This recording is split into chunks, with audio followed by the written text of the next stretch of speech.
Please, please, please take this video seriously. I cannot emphasize that enough. Had I seen this when I was in high school, I would have been finished with my medical degree 4 years earlier. That's 4 years of my life I could have shaved off. Hey, what's going on, guys? If you're watching this video, you're likely either a high school student or the loved one of a high school student who's looking to apply to medical school directly from high school. Now, typically, you'd have to apply to an undergrad and do your 4 years, and then you apply to a medical school and do another 4 years, and then you get your MD or DO. But using these programs, you can now essentially apply straight from high school to a BS/MD program. Essentially, what that means is you're going to be getting your bachelor's degree and your medical degree simultaneously. Typically, at minimum, it takes about 8 years for someone to finish high school and obtain a medical degree. On average, though, it takes actually 10 years. Why? Because some people have prolonged undergrads where they might do an additional year or two. Some people take a gap year in between undergrad and medical school, and then you complete the medical degree. So a total of 10 years. The good thing about these programs is that these programs, they allow students to apply directly to a BS/MD program, and you are guaranteed to finish this in about 8 years. And the best part about it is some programs actually allow you to finish it shorter, meaning it might take you 7 years, or it might even take you 6 years to complete the BS/MD program. Now, before I get into any further details, allow me to introduce myself. There's so many internet gurus out there that will tell you all this information, but not actually have any experience or any sort of relation to the field. My name is Oluwafemi Olutalabi. I grew up in Queens, New York. I went to undergrad at the University of Buffalo. That's in upstate New York, in Buffalo, New York. And then I did my medical school at SUNY Upstate in Syracuse, New York. I am an internal medicine physician. I went to Atlanta, Georgia for my internal medicine residency. As a disclaimer, these programs that I'm going to be talking about, these BSMD programs, I actually did not do it. And I'm not saying that I chose not to do it. Trust me, if I had known about this while I was in high school, I most definitely would have taken this opportunity. It took me personally 10 years in order for me, from the moment I graduated high school, to become a physician. I did 4 years of undergrad, I took 2 gap years, and then I did 4 years of medical school. But it's like I was saying earlier in the video, had I chosen to do one of these BS/MD programs, my 10 years could have been shortened down to almost 6 years, as low as 6 years. Right? Some of the programs are 7 years long, some programs are 8 years long, but the point is, at minimum, I would have shaved off at least 2 years to get to where I'm at today. However, I'm still grateful, but had I known about this option, I definitely would have looked into it more or considered applying. One thing that I would like to emphasize is that these programs not only shorten the amount of time you have to go into school, but you have to think about it like big picture. You are saving money. So say I did the BSMD program that was only 6 years, instead of me doing my natural route, which was 10 years long, I would have saved 4 years of life on my time.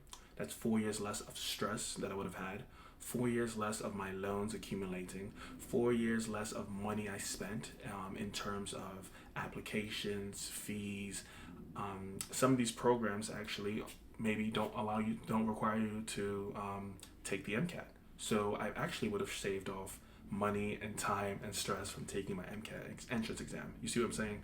So these programs are so helpful, you have no idea. It would have also taken a lot of pressure off of me during undergrad to have to study 24/7 or as hard as, let me not say 24/7, but study as hard as I did with all that pressure and doubt, self-worry, all that stuff. I could have avoided that had I gotten to I could have avoided all of that had I known I was already going to get into medical school from the moment I was in high school. And some people, you realize that it's not so much the brain, the knowledge that they have that inhibits them from going into medical school, but the pressure, the stress that kind of clouds their judgment, their way of thinking, and that actually allows them to perform worse. So overall, I'm just trying to say, like, this BSMD program, really, really great.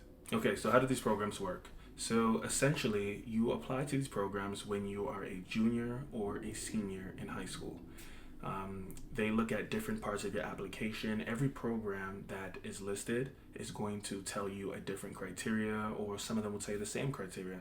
But just briefly looking at all the programs that I saw on the list, I realized that they have 2 main things that they really worry about. One is going to be your ACT or SAT score. And so as you guys know, you guys take the as you guys know, you take the ACT or the SAT in high school. That allows you to figure out what college you go to. So that's a score they're going to look for when you apply to this BSMD program. Another thing they look at, another criteria, is going to be your GPA. And just briefly skipping ahead, I've seen GPA requirements as low as a 3.4. And I know sometimes you might think GPA is so hard to do in high school. It's very hard to get a high GPA, but trust me, college, it's a lot harder to get a higher GPA. So if you think, let me just, do whatever I want to do in high school now and then go to college and I'll all of a sudden have a high GPA, no. It's actually probably easier to get a high GPA in high school than it is to get in college. So those are like the two main criteria.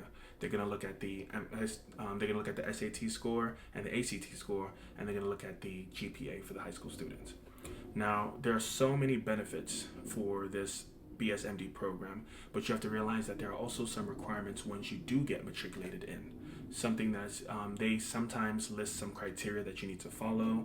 Sometimes the criteria can be you have to be involved in some sort of community engagement, which they'll provide that for you. It'll be part of your entrance package into the program. So they'll let you know what you need to do throughout your years. Another thing that they require is they would probably, most of them require a minimum GPA that you need to maintain. Now, I know that sounds like a lot of pressure, but if you think about it again, most people who are applying to medical school have really, really high GPAs in general. And the best part about it is these programs, the GPA requirement, like the minimum GPA requirement to maintain yourself in this program, is usually way lower than the average GPA applying into medical school. Let's say the average medical school applicant has a GPA of, 3.6, 3.7, right? These programs won't say you need to maintain a minimum of 3.6, 3.7. No, usually around 3.4, 3.5 on the high end, sometimes even just as low as a 3.2 GPA to maintain your good standing in the program. Another thing that benefits this program is the MCAT. Some of these programs require you to take an MCAT. For those who don't know, the MCAT is the medical school entrance exam. Some of these programs require you to take the MCAT, and you have to get a minimum score in order to matriculate through medical school while in the program. Good news.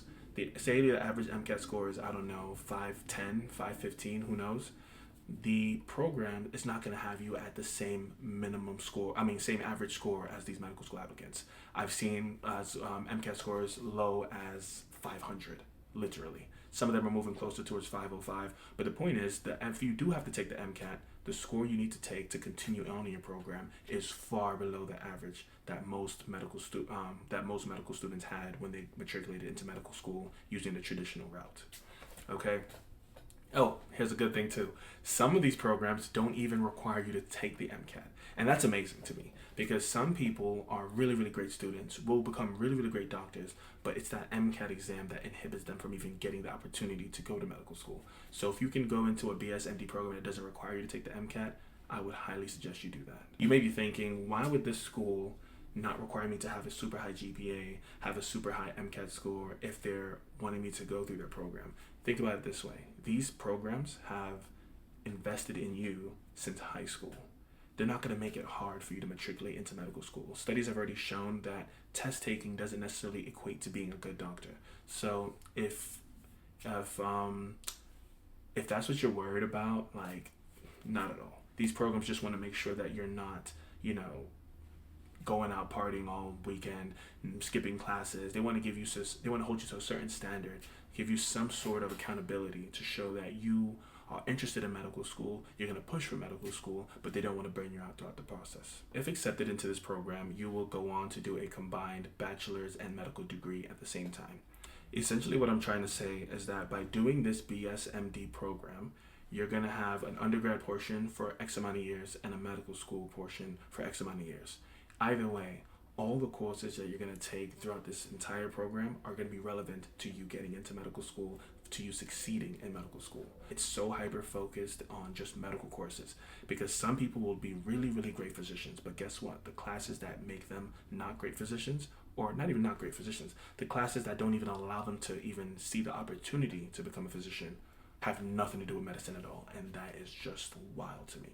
So with these BSMD programs, all the courses you're going to take are going to be strictly geared towards you getting into medical school and becoming a better physician. So to wrap things up, there are many, many different programs like this across the United States. And normally you'd have to look up each individual school, see if they offer a program like that. But luckily, I can't talk today. But luckily, you don't have to do any of that. Why? Because I have it all on a list for you. I'm going to put the link in the bio, so just click on that link and you'll have access to, I think, at least 40 or 50 different programs across the US that offer a combined bachelor's degree and medical degree program. Please, please, please take this video seriously. I cannot emphasize that enough. This video, had I seen this when I was in high school, I would have been finished with my medical degree 4 years earlier. That's 4 years of my life I could have shaved off. That's 4 years less of loans, 4 years less of stress. You see what I'm saying? Watch this video to its entirety, save it, watch it again, and share it to a friend that you feel like might benefit from this, because you might be that deciding factor by them watching this video, knowing about this program, and actually getting accepted to one of these programs, and they will thank you for it for the rest of their lives. Even if you do not get into this program, any of these BSMD programs, medical school is still obtainable and is still worthwhile. The only thing is I'm going to leave you with is you want to work smarter, not harder, right? If you know that you qualify for some of these programs and you can get accepted directly, do it. Please, please do it. If you're not maybe at that point where your grades are high enough, or maybe you've had some issues in high school and you feel like maybe you don't qualify, that's fine. Who cares? I did it the traditional route and I'm happy, you know. I went through medical school, I went through undergrad. I'm doing what I want to do right now. I'm enjoying it, right? And I don't look back and say, oh man, I should have done the BSMD program and now my life is like blah, blah, blah. No. I mean, granted, I should have done it had I known, but you know, it's still okay. I'm perfectly fine, and I'm got to the end point, right? I'm here, I'm doing what I want to do, and I'm where I want to be at right now in life. I just want to make it clear, whether or not you get into any of these BS/MD programs, it doesn't matter. Okay, if you get into this program, congratulations, you are fast tracking your way to becoming a physician. If you don't get into this program, don't be upset about it, don't be mad, don't be disappointed. You have to realize that this is a blessing, right? Another blessing is getting to be a physician in general. Go through undergrad, go through medical school. I didn't go through the BSMD program. I did a traditional route, and guess what? I am happy where I'm at right now. I'm perfectly happy with my life. So don't get discouraged if you don't get accepted to these programs. Obviously, everybody wants to do this, so the selection process is very, very difficult. So there's not even a lot of options. In fact, 90% of people, 95% of people who apply to medical school will not even get this. It's probably even lower than that. So I just want to encourage you that if you can qualify for this program, definitely apply and try to get in. If not, keep your head up and you go through the traditional route. Go through your undergrad, go through your medical school, and become the best physician that you want to be. All right, guys, so that's pretty much all I have for you guys today. Please like, comment, and share this video. And don't forget to hit that subscribe button for more videos to come. Thank you for watching, and best of luck in your medical school journey.